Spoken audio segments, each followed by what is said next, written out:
Good day, everyone.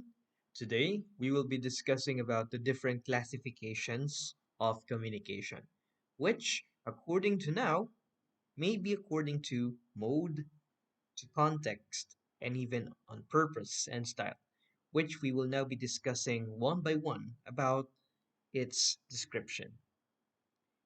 As said, when we now first discuss about the types of communication according to mode, it may then be classified again into three. We may have the verbal, we may have the nonverbal, and finally we have the visual. But what is really the difference between the three? Let us first find out by looking on how we differentiate verbal and nonverbal communication. Again, from the words themselves, we may already have a hint on what is it about. So using now the comment section of our YouTube video right now, you may be able to put your answers right away so that we can share our answers on the differences. Now, moving forward, let's first know about what verbal communication is. Again, it refers to the form of communication in which message is transmitted verbally.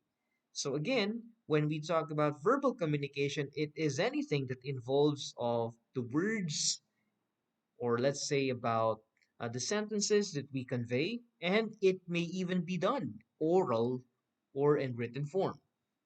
And it said also that communication is done by word of mouth and a piece of writing. And in verbal communication, we can even remember this acronym so that we can somehow make our communication smooth and clear. Such the acronym KISS, which means keep it short and simple.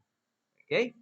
Now, of course, on oral communication, it said spoken words are used, and it includes face to face conversations, your speech, your telephonic conversation, your video, radio, television, and your voice over internet. And communication is influenced by pitch, volume, speed, and even your clarity of speaking. So it's not just about a person who is speaking in front, but it's also about the person who is trying to make sense of what he is talking about. In oral communication, it's not just about the vocabulary that we're using for the many words that are not so much found or are not easily found in the dictionary, but it's about how easy can your message be understood by your listeners or even so your audience. Now, the same goes with written communication, wherein this time written signs or symbols are used to communicate, and these messages can be transmitted via email, letter, report, memo, and etc. And written communication is most common or the most common form of communication being used in business. Now, usually in business writing or even what we call as business correspondence, terms may be technical, right? And so there may be terms which are not easily understood by a normal speaker or a normal reader. With such again, there seems to be a little complication in terms of writing it in order for you to make it technical and at the same time formal. Now, when we now talk about nonverbal communication, on the other hand, it's now the sending or receiving of wordless messages and such as gesture, body language, your posture, your tone of voice, or facial expressions. They're now called again as nonverbal communication. And it's all about the body language of the speaker. So even just the simple look into the eyes, the movement of hands, and even the waving of probably the head, the moving of the body, it means something already. And because of that interpretation, you're now creating nonverbal communication. Now, these communication or these types of communication can have now the following three elements. The first one is your appearance. It differs again on how the person would appear in front of many people because it affects the way they stand before the people. All right, or in short, it talks about their authority. It talks about again the speaker, probably the clothing, the hairstyle, the neatness, and even the use of cosmetics. Which is why even people who will just be speaking in front would still try to make themselves feel comfortable and at the same time presentable. Okay? And the surrounding would also be a major factor in terms of nonverbal communication, just like the room size, the lighting, the decorations, and even the furnishings. With such, you also have your body language, facial expressions, gestures, and even your postures. And finally, the sounds, voice tone, the volume, and what we call also as the speech rate. So these again are very important factors that affect the way we communicate, especially in nonverbal communication. And finally, we have the visual communication, wherein it's the type of communication that uses visuals to convey information or messages. And examples are signs, symbols, imagery, maps, graphs, charts, diagrams, pictographs, photos, drawings or illustrations, and even various forms of electronic communication. So, right now, visual communication is also considered as a type of communication wherein it's still currently being used up to date. Okay, just like what we're doing right now. Right. So as long as you're seeing pictures, seeing graphical interfaces, and anything that is involved in art, again, it may lead us now to what we all know as the visual communication. Okay. Next one, we also have the types of communication according to context. We have the intrapersonal, the interpersonal, the extended, the organizational, and what we also call as the intercultural. Let's discuss them one by one. Now, my first question on this topic now is, do you ask yourself about your thoughts and feelings? Why exactly are you feeling these emotions? Why do these thoughts come into my mind, even if I'm not thinking about it too much? Okay? So, these again are some normal questions that we might ask ourselves, most especially when we are contemplating. And that act of contemplation, as said, is what we can call as a type of intrapersonal communication, where it's a type of communication that occurs in your mind alone, your own mind, and is the basis of your feelings, biases, prejudices, and even your beliefs. Where do these values, your principles, have actually come from? It's again coming from your intrapersonal communication with yourself and yourself alone. Now, on the other hand, you also have your interpersonal communication. Is again the communication between two people, but can involve more in informal conversations. Most especially again that you're with your friends. Okay.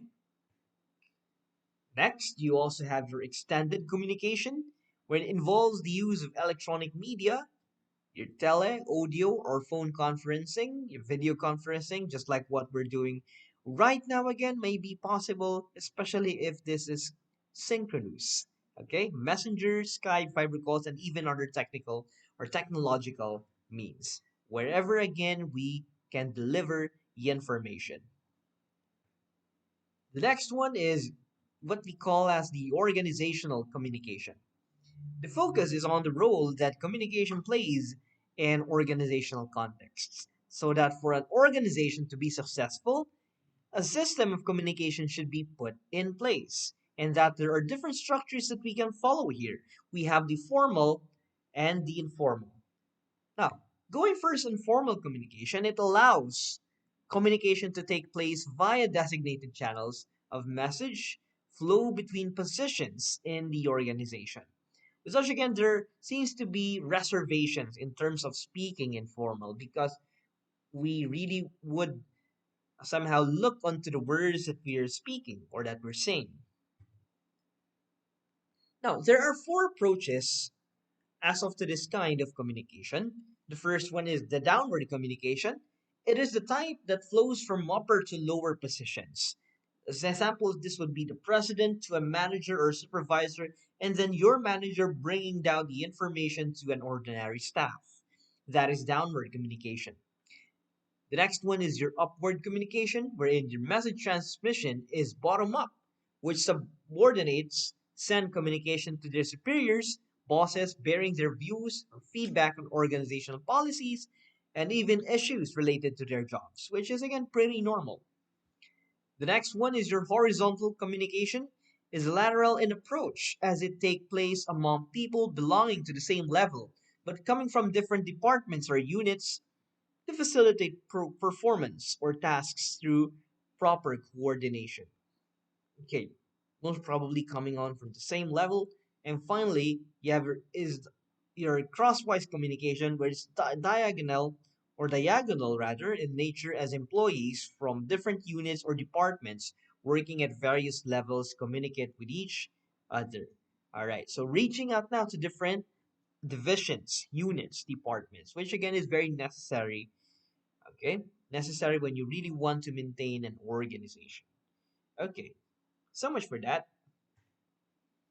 You'll now also have the informal communication, wherein it comes from unofficial channels of message flow, also known as the grapevine. Messages coming from the different levels of the organization are transmitted.